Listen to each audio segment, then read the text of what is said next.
Hello everyone, welcome back to Believer Science Academy Bengaluru. This is the daily news analysis. So on 11th October 2025, let us discuss some of the important articles from UPSC prelims, mains as well as interview perspective. So the first article is from the front page of the Hindu.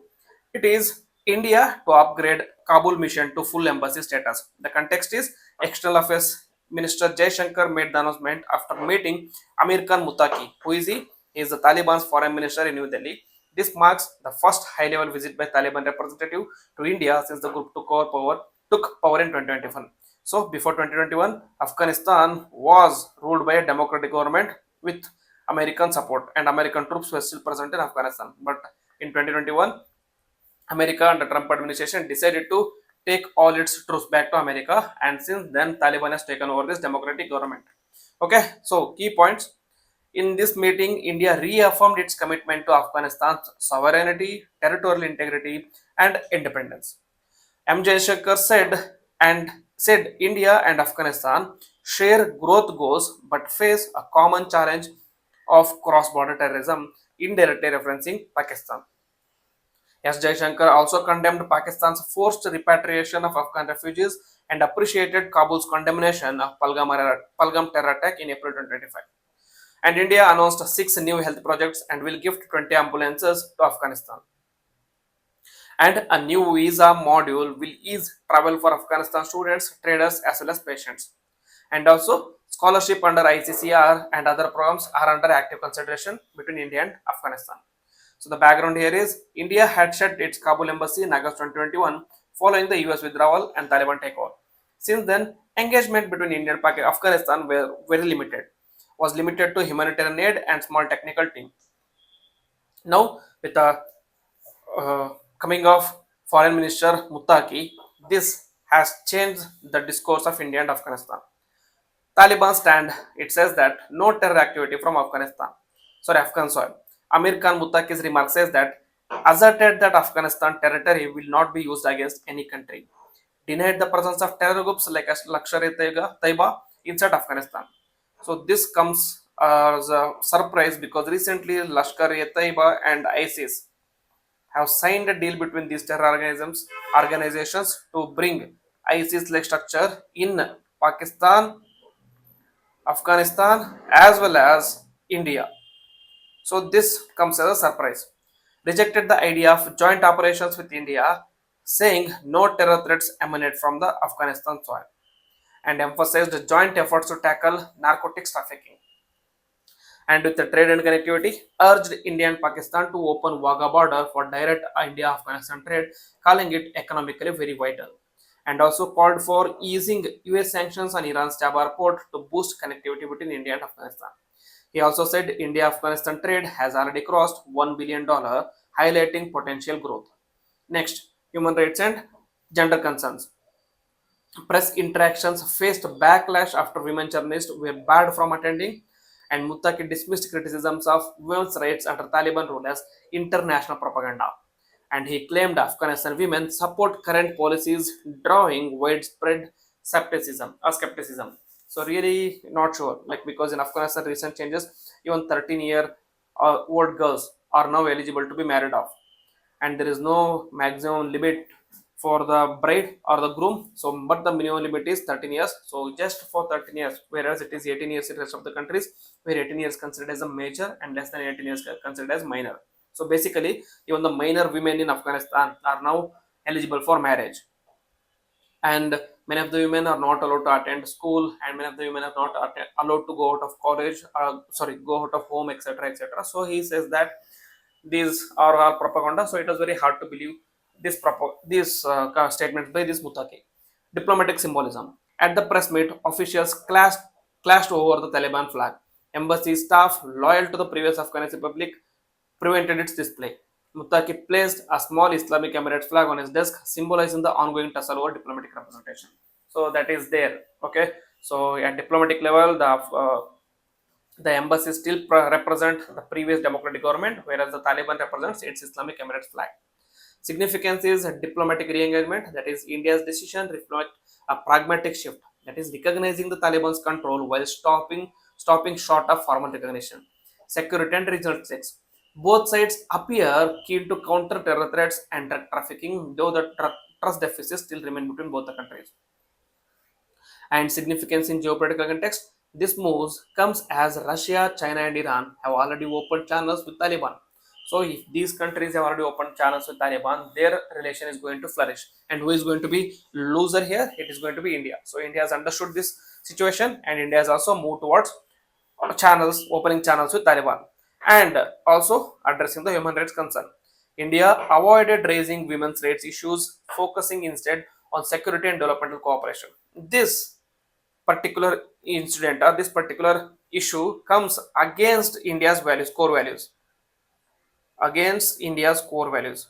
So India's core values is focusing on humanitarian rights, focusing on protecting humanitarian rights. Here, India rescue or recused itself from talking about human rights concern. So, anyways, next second article is about Venezuelan opposition leader Maria Corina Machado wins 2025 Nobel Peace Prize. So, it is not Donald Trump who won the Peace Prize, it is Maria Corina Machado. So, award overviews like winner is Maria Corina Machado from Venezuela in Prize 2025 Nobel Peace Prize. Reasons for her tireless struggle to achieve peaceful and democratic transition in Venezuela. It was announced by Norwegian Nobel Committee in Oslo. I have already discussed and explained about these things. So, Norwegian Nobel Committee awards peace prizes. Normally, there are 5 awards in Nobel. One is physics, chemistry. This is awarded by Swedish uh, Academy of Sciences, and then there is literature. It is awarded by Swedish Academy of Literature, and then there is economy, which is awarded by the Swedish National Bank, and then there is peace. So these are the 4 awarded in Sweden only, and this peace is awarded by the Norwegian Nobel Committee. Why is it so? It is because the Alfred Nobel, the founder of this Nobel Prize, wanted peace prize to be represented or provided by Norwegian Nobel Committee, because Sweden had a military kind of rule, or Sweden was merely militaristic in those times, and Sweden and Norway had a common ruler or common king during that time. So he wanted more peace-minded Norway to present peace prizes. So it still carried on even his death, even after his death. And then Machado was hailed as a woman who kept or who keeps the flames of democracy burning amid the growing darkness, becoming a key unifying figure in Venezuela's fragmented opposition against President Nicolas Maduro's authoritarian rule. So many have criticized this move as well. This move has been criticized because it is one of the propaganda by the left or the west against Maduro's authoritarian rule. Who is Maria Corina Machado?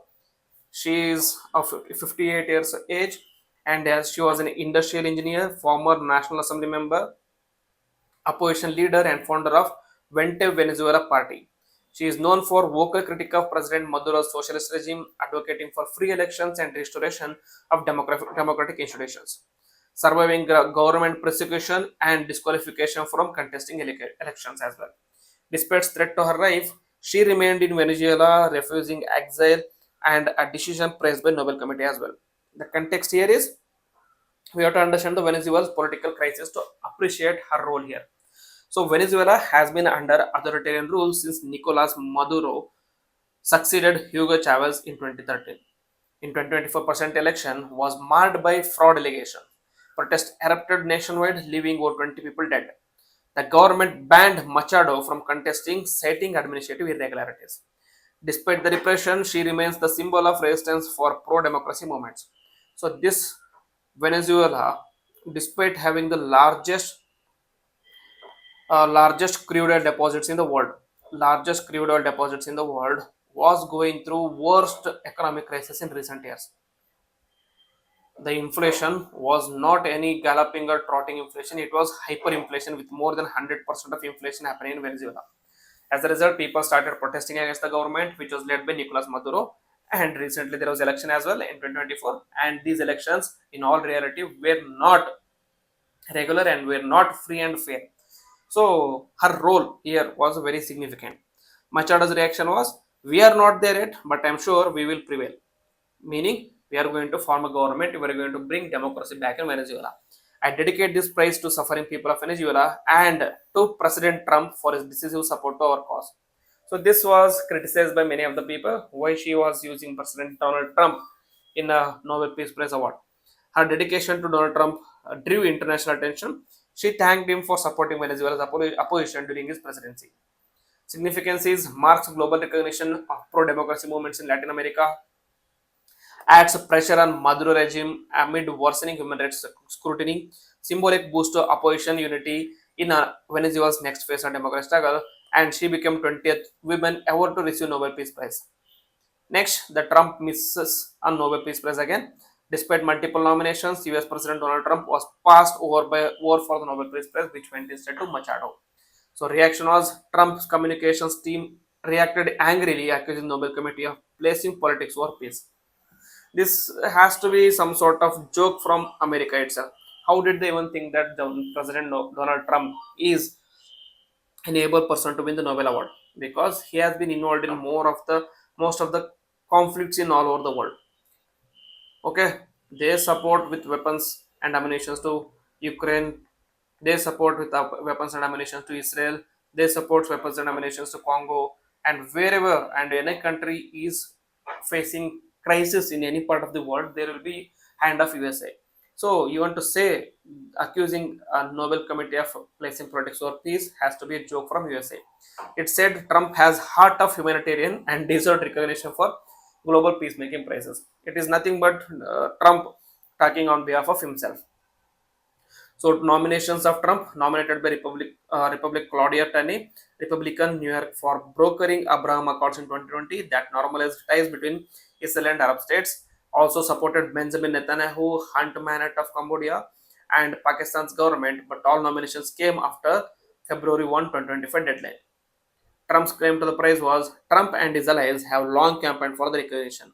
They cited Abraham Accords in the Middle East, attempts to broker peace in Korean Peninsula and Israel-Hamas conflict, and his claim for ending 7 wars, though several are disputed or unresolved. And he even claimed that he was the reason behind India and Pakistan conflict ending so early. Okay. And then they gave Obama the prize for doing nothing. I saved lots of life. This was what Trump said in this X.com post. Next historical context is previous US peace laureates. In 1906, Theodore Roosevelt was given the Peace Award for his Russo-Japanese War mediation, and in 1919, Woodrow Wilson, who was founding member or founding father of League of Nations, and in 2002, Jimmy Carter for humanitarian work post-presidency, and in 2007, Al Gore for climate activism, and in 2009, he was awarded to Barack Obama for global diplomacy and nuclear disarmament efforts, which was even again criticized by the Democrats and Republicans alike. Okay, next, third article is from the head editorial, which talks about real need is a holistic demographic mission. What is this? The context is the government's August 15, 2025 announcement of a demographic mission focused on undocumented immigration from Bangladesh sparked a debate. The author argues that India needs a holistic demographic mission and not just a politically framed or narrowly defined one, as the nation stands at a crucial demographic crossroads. The key argument here is India's demographic advantage is due to its large and youthful population.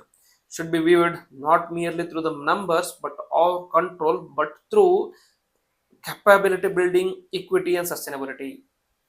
So, demography can be dividend only when the youth or the demography is filled with capability building, equity, and sustainability. Or else, instead of becoming a dividend, it will turn into disaster. Demography should not only count people but account for their human potential as well. Next, need for a broader scope beyond fertility, mortality, and migration. Demographic understanding must integrate education, health, livelihoods, and institutional evolution and capability perspectives. Inequities in education and skill infrastructure across the regions restrict India's potential to become global skill hub. The affluent can access better opportunities while the less affluent are left behind, worsening the equality. This has been supported by Oxfam report on inequality as well. Then the mission should thus promote balanced human capability development across various states. Next, migration as a population balancer. So they argue in favor of migration. They say that migration helps correct regional imbalances, yet political narratives often treat migrants adversely. Despite constitutional freedom of movement, migrant identity is socially constructed and politically very vulnerable. So there is dual disenfranchisement. How? Migrants lose voting rights in their home states as they no longer reside there. That is what happened in Bihar's special intensive revision, and they are not recognized in the host state as well because they are not from their particular state. So the mission should address this battle of belonging and restore migrant rights and dignity.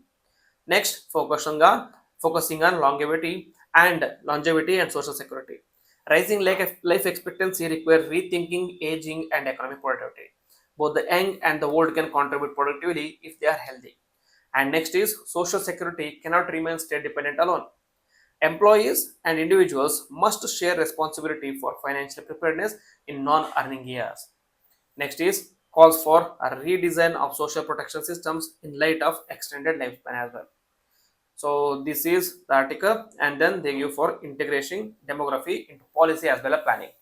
So policy frameworks often celebrate progress through per capita indicators which ignore population composition like age, gender, region, and capability.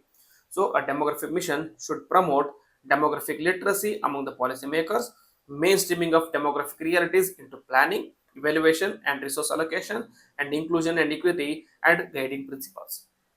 Next is ethical and strategic imperative. Demography is not merely statistical, it is ethical, social, as well as strategic. So it should guide inclusion, migration management, and social security design. And it must respond to the changing global demographic order where India's population dynamics influence global order, innovation, and aging trends. So everything should be addressed, and demography should not be considered in a narrow terms. The conclusion is demographic mission should transcend border security or population control narratives, and it must become national project for equitable human capability development, national justice, migration justice, and aging preparedness. Okay, so this is what we should focus on. And the final article in the mains is about Taiwan president pledges to build T-dome air defense system amid China threat. Okay, so the context is amid escalating Chinese military pressure, Taiwan's president Lai Ching-te has announced a major defense overhaul, including the creation of Taiwan Shield or T-dome on the line of Iron Dome of Israel.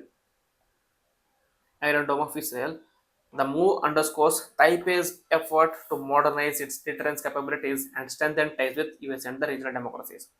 The key announcement is of T-Dome air defense system inspired by Israel's Iron Dome.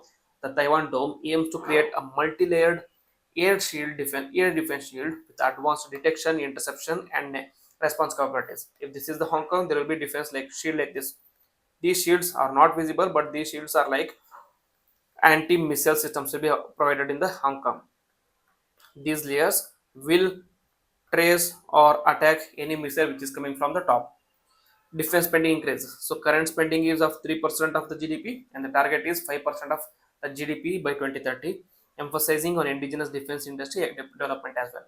And the strategic objective is to counter China's growing air and naval invasions or incursions near Taiwan, and to maintain peace and status quo in the Taiwan state while demonstrating readiness and resilience. And then political and diplomatic framing. So here there is democracy versus authoritarianism. Lai characterized Taiwan as a beacon of democracy in Asia, contrasting sharply with China's one-party state or authoritarianism. Next is balancing act. Taiwan seeks to deter aggression without appearing provocative, projecting its build-up as merely defensive and not an offensive act. And the US factor is US has long encouraged Taiwan to raise defense spending, and T-Dome project symbolically assures Washington of Taipei's commitment to self-defense and burden sharing.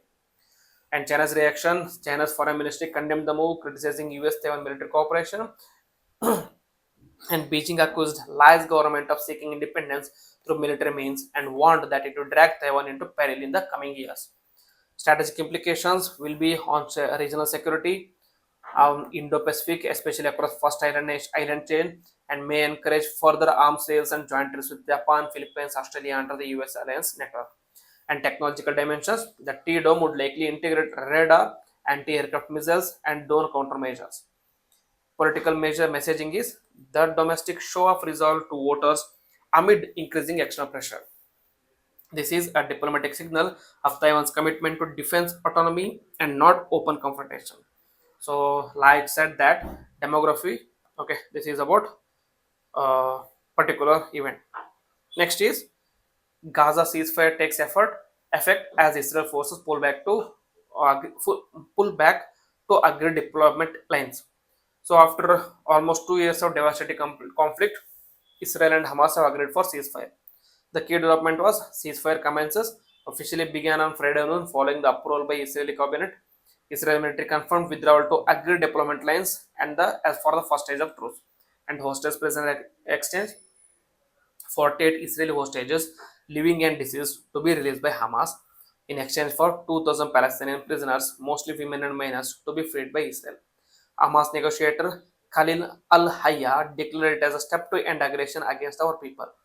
Humanitarian openings have opened 5 border crossings, including Rafah with Egypt, to open for aid inflow, and 170,000 metric tons of aid and medical supplies are ready for the delivery.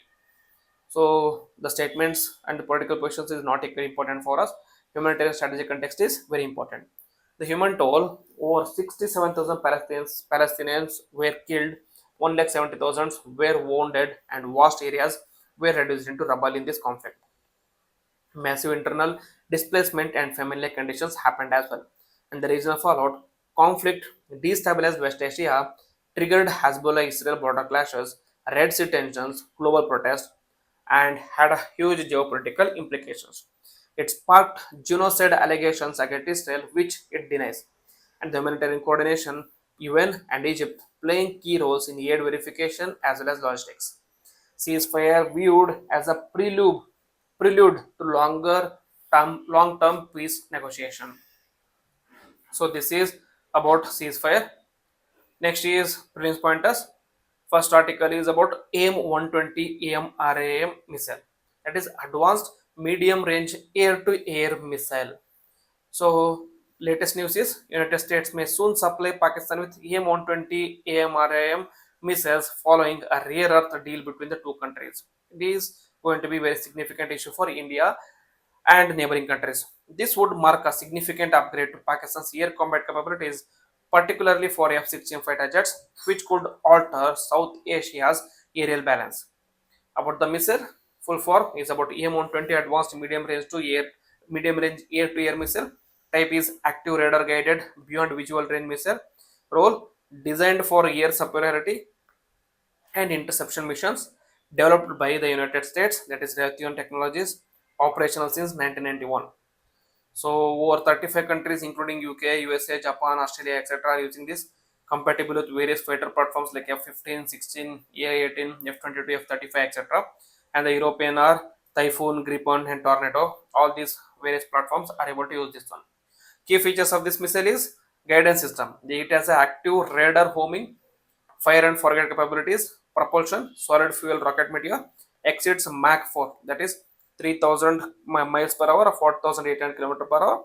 Range is up to 160 kilometers depending on the launch altitude and spread. And two-way data link enables real-time mid-course updates, all-weather, day and night, that is operational conditions, and warhead high explosive fragmentation type. And reliability, designed for high kill probability against maneuvering and low altitude targets, which is going to be very significant and it is going to be a cause of concern for India. We have to wait and see what the reaction of India will be.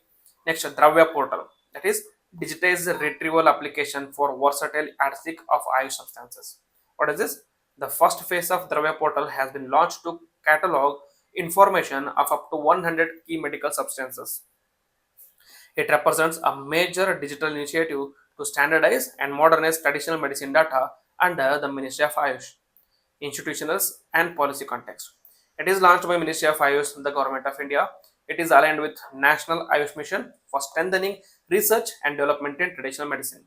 Ayush Skill Project for building an integrated digital ecosystem. Digital India Mission promoting open access data and interoperability. So it is aligned with all these missions. About the Dravya portal, it is digitized retrieval application for versatile ASTIC of substances to serve as largest digital repository of data on Ayurvedic ingredients and products. Implementing agencies: Central Council for Research in Ayurvedic Sciences, an autonomous body under the Ministry of Ayush, Government of India. Scope is integrates knowledge from classical Ayurvedic texts, modern scientific research, and field studies into one searchable platform. So these are the important articles for the 11th October 2025. If you like the video or if you got anything out of this video, then please hit the like button, comment on it, and also share with your friends.